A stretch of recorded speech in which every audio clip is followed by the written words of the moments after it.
Okay, here's a very simple drawing of a machinist jack I'm going to make. The bottom is a little offset for stability. That's the base. The top might have a little crown on it. We'll do 5/8 on the 1-inch hex bar. I believe it's 1 inch. It might be greater than 1 inch. Yeah, it looks like it's probably 1 1/4. Yeah, it's 1 inch. Yeah, there it is. So I'm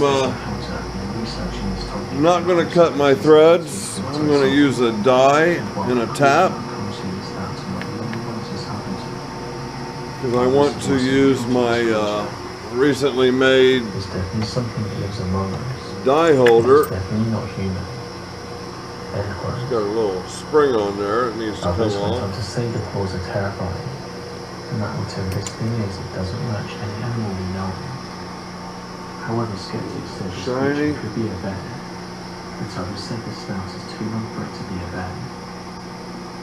One of the problems with this image though is tracking down who originally took it. It's just a chip. I had a woman anyway, there's my thread die holder, and basically I want to see if it'll hold up to the job. There's been questions when I made this whether or not it would survive the threading operation. And I have a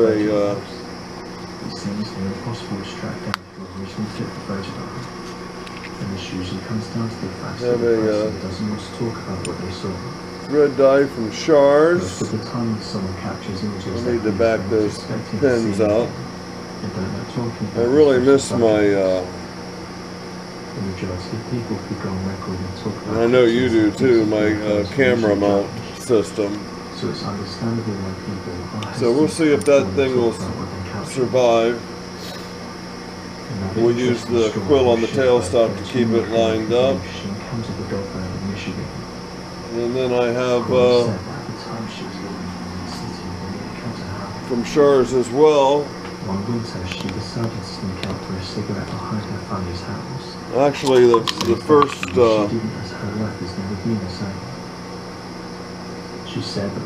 die that I bought was 5/8 and I got a 5/8 die. So as she fired the light, it went towards the back of the bar. 5/8 tap is she immediately frozen. Designed a little differently. As this thing stepped into the lines, she managed to get out of there and went back into the house as quickly as she could. So yeah, I saw Aaron Engineering doing a machinist jack, and I thought, how can I throw one together easily? So here's a more typical type of tap, I guess. I'm not sure what the differences are, but this one looks pretty freaking cool. I believe this one will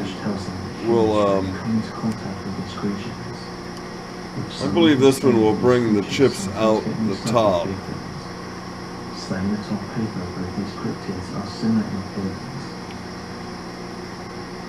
If I thought about it for a while, I could probably come up with a proper name for it. So, that's that. I already have my piece turned down to 765 maybe.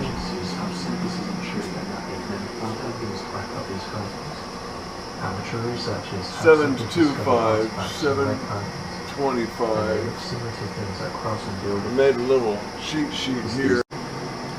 Okay, I have probably a rather controversial setup here. I may be damaging my my countersink, but I got a large countersink here in this, in the back of my die holder. I'm engaged already. So we're gonna use that to get this started. Just gonna give it a little bit of a turn. I mean, a 1/16 of a turn maybe. And then tighten up the quill.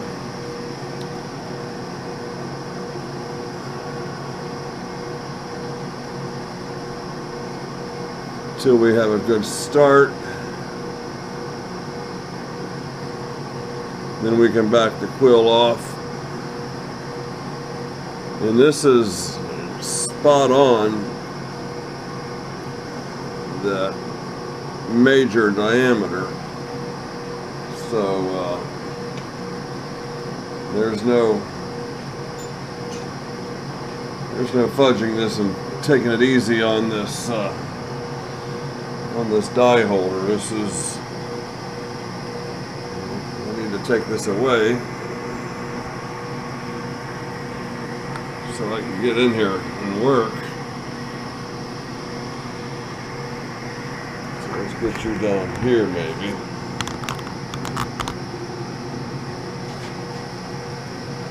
Yeah, you can see that. I want to get my chuck in a gear that's going to hold itself.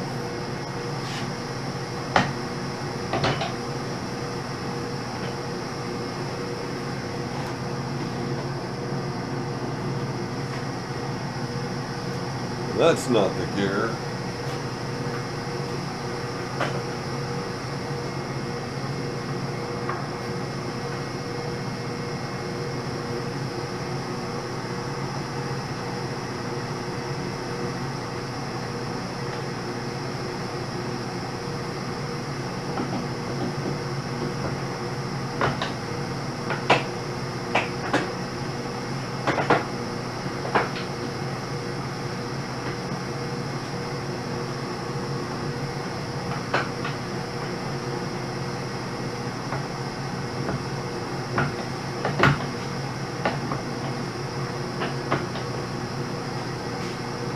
Guess I should have figured this out before I started this.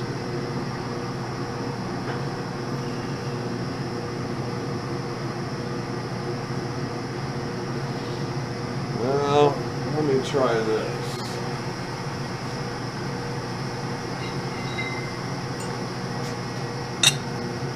That ain't gonna work. What will work though is a 1-inch.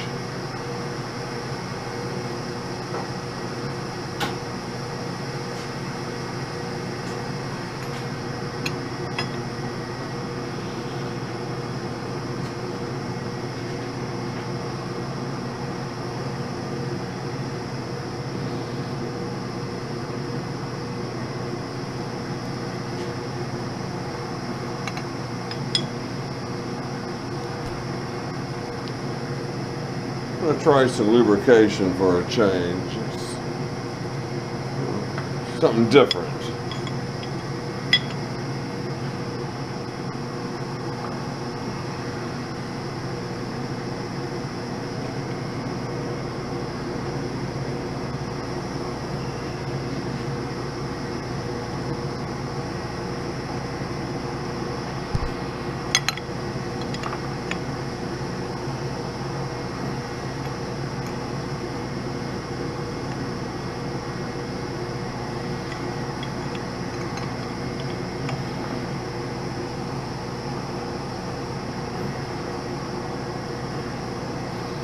Okay, I think I'm stumbling on a method.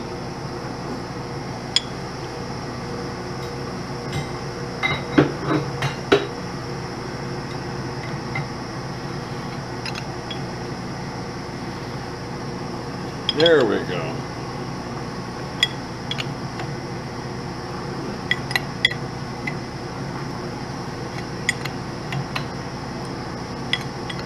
Now, whether this started out straight or not is going to be the telltale. Whether I have a piece of junk here or I have something that's going to work.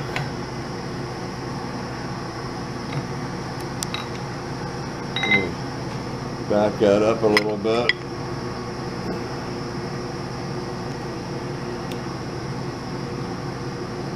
Get some oil in there.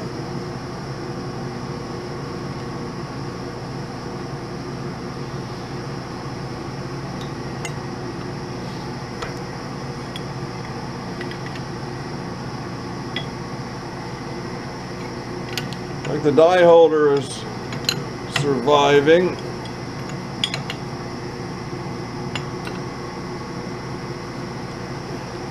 Flip it all the way around and grab the other stick.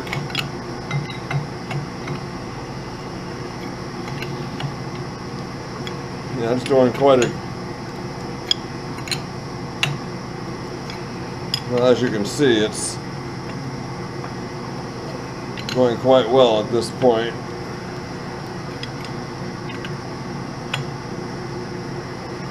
And my tool, I'm happy to say, is surviving. So bully on you who said it wouldn't work. Certainly exerting plenty of force.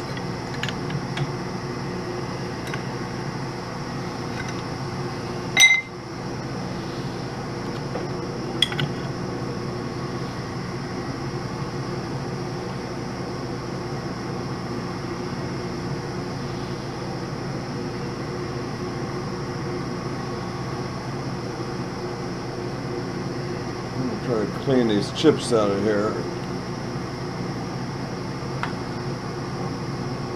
I can't say 100% that I have a straight thread, but square thread, but we'll know here shortly.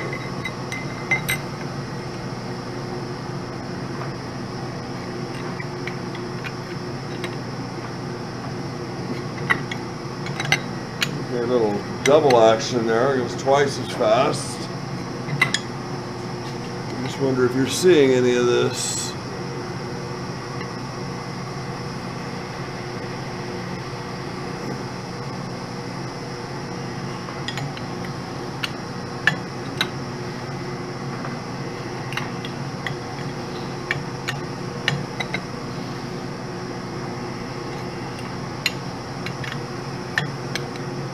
Oh, tool broke. Partially broke.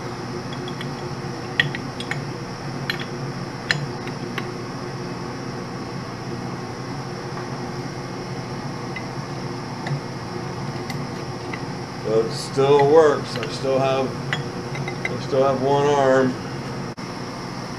Okay, I slowed this down to 314 RPMs. I got some oil down here just out of your view, and I think my parting blade is long enough, and I don't think there's going to be any interruption with... I may run into the camera chuck. Let me take care of this real quick.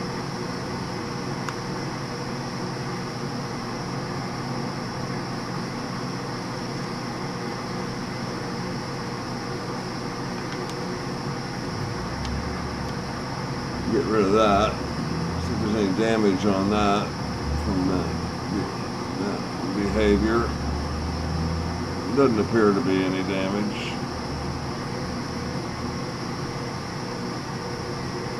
Alright, let's try 314 RPMs. I'm going to bring the oil over here on this side so I'm not reaching over the chuck.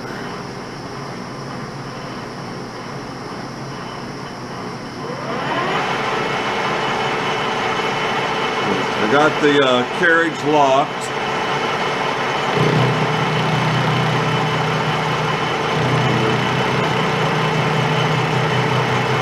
An interrupted cut, of course, first here. Do that.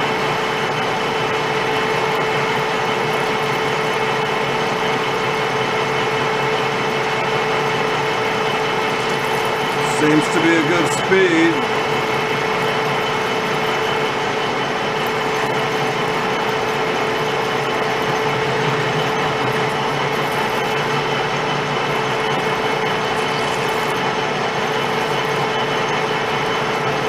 Do I have enough blade to do it? I think I don't.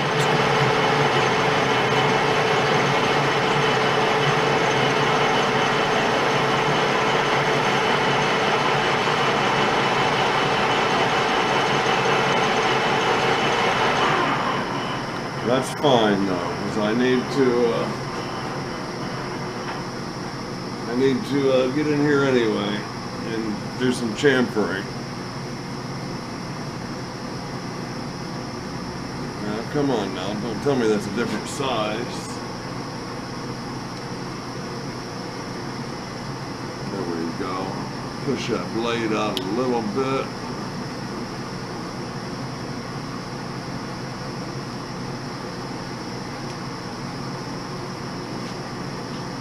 And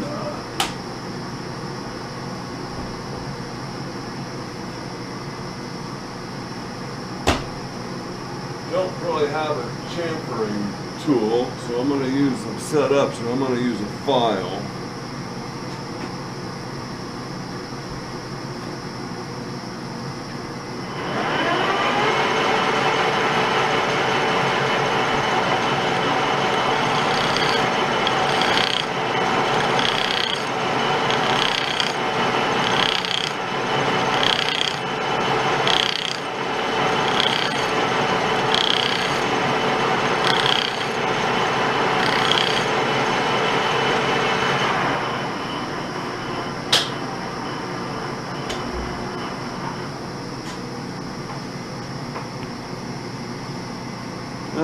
I'm going to do a little more than that.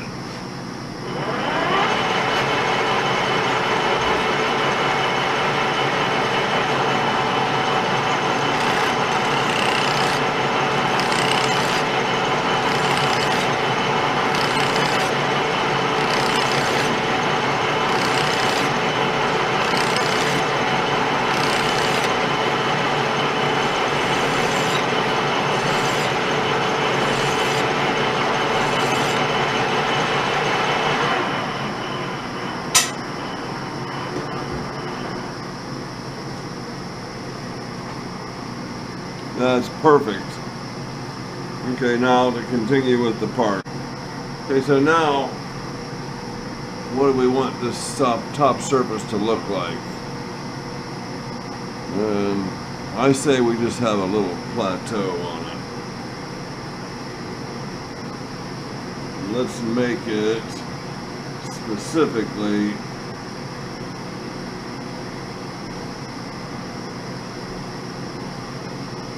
so this is, unlock that, this is 0, and I've got my dial indicator down here on the saddle at 0, and there's 50 thousandths.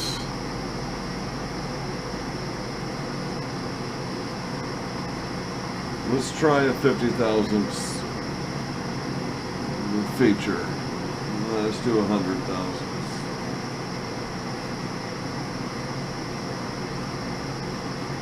Okay, I'm going to lock the carriage again.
Some of that stuff you just gotta know when to quit.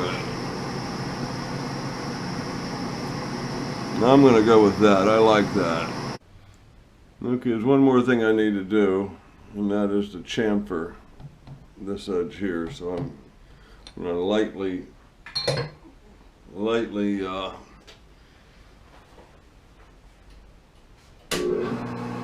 tighten up on the threads, and I'm gonna bring this out of here, out of my way.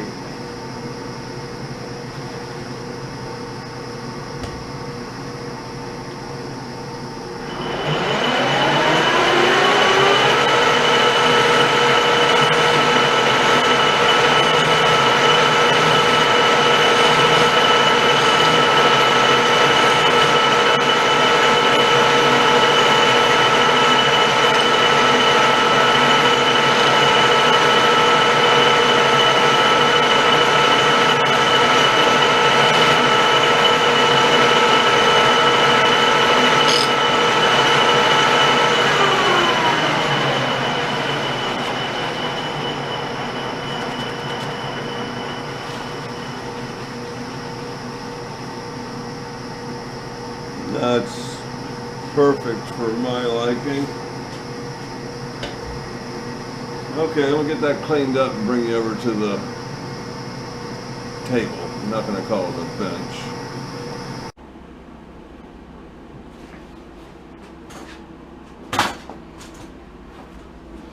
Okay,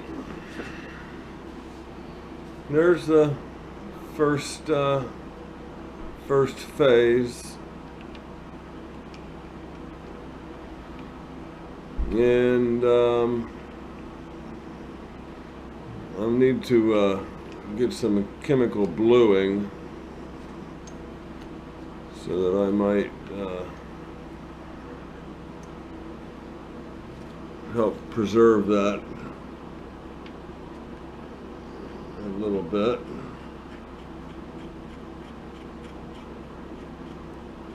Now, a finer thread probably would have made a more adjustable jack. I agree. But I do not have the tap for the 5/8 18. I have two taps for 5/8 11. I have a die for a 5/8 18 because that was bought by mistake. So I'm happy with that. I think it's quite pretty. Simple, you know, but it's just a little screw jack, right? And I'll do a relief on the bottom of the base that this would probably fit into, which might make it stackable if I had more than one of them. There's an idea. Maybe have a pair of them that could stack on each other on this relief.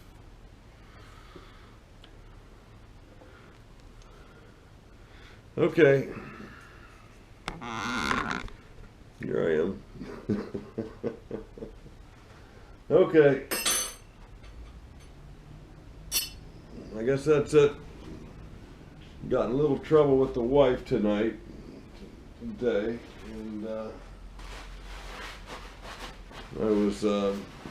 I like to go into Target, and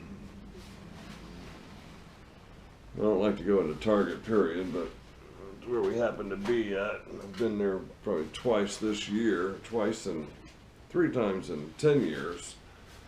But the Kroger, the giant grocery chains, whatever, and sometimes I kind of get a hair up and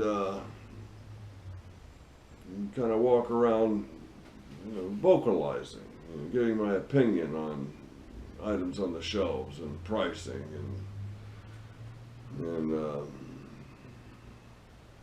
often using some very strong language, and like, fuck, look at these prices, and And I mean, I don't do it if there's little kids around or anything like that. But usually, you know, we're talking to the tellers, and it's all my theory of, you know, there's no malice in that word. You know, there's nothing wrong with that word if there's no malice used in it. Apparently, you can use that word on radio and television as long as you're not referencing intercourse, which is really strange. You can say it, but not in its you know, truer meaning. But you know, that's just some people's language. You know, all those dirty words they call them. You know, I kind of get a kick out of shocking some people.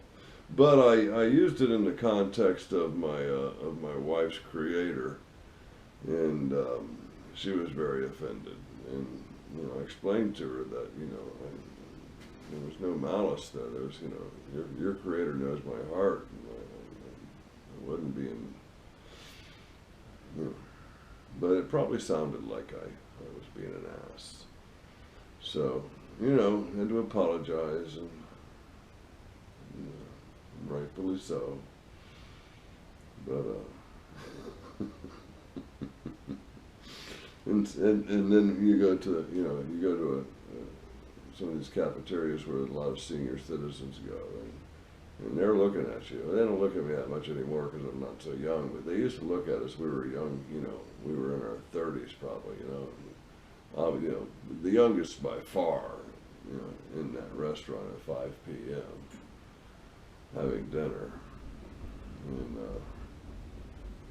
we'd lift a cheek.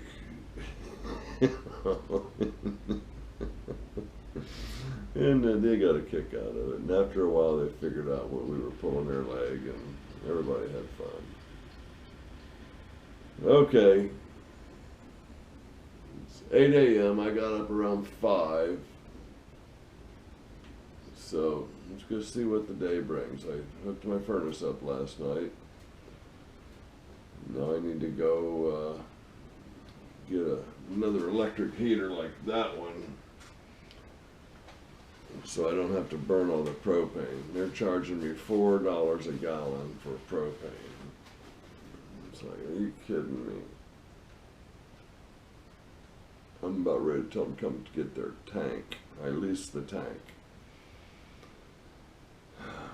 And apparently around here, if you buy your own tank, you get trouble with pricing or getting people to fill them up, from what I've heard.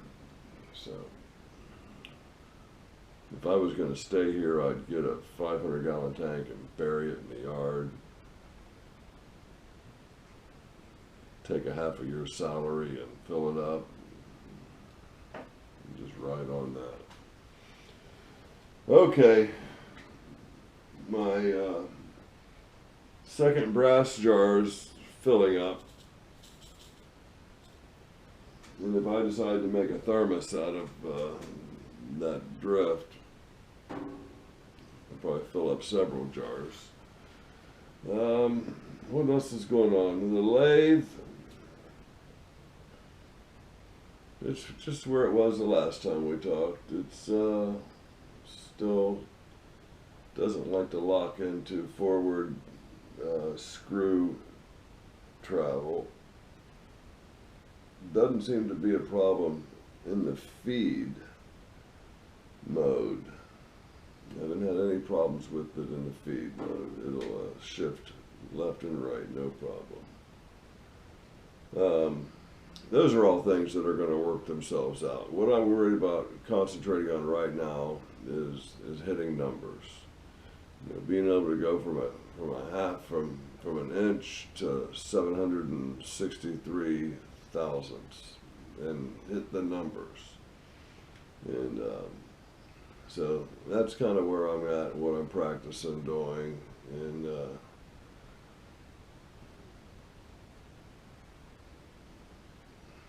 I have a carbide. No, it's not either. I have a high speed. No, I have a internal carbide insert for internal threading coming from shears, shears, yeah, shars. What else do I have coming from them? An internal threading, a couple high-speed steel parting blades, a MT3 to MT2,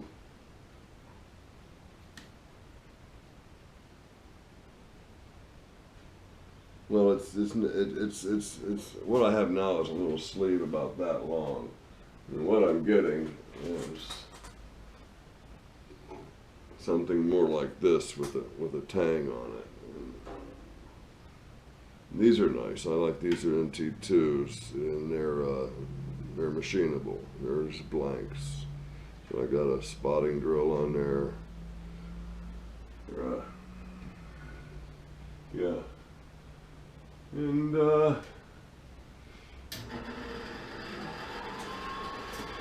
with that, we'll just have to say see you next time. Check out Adrian over there at Aid's Workshop.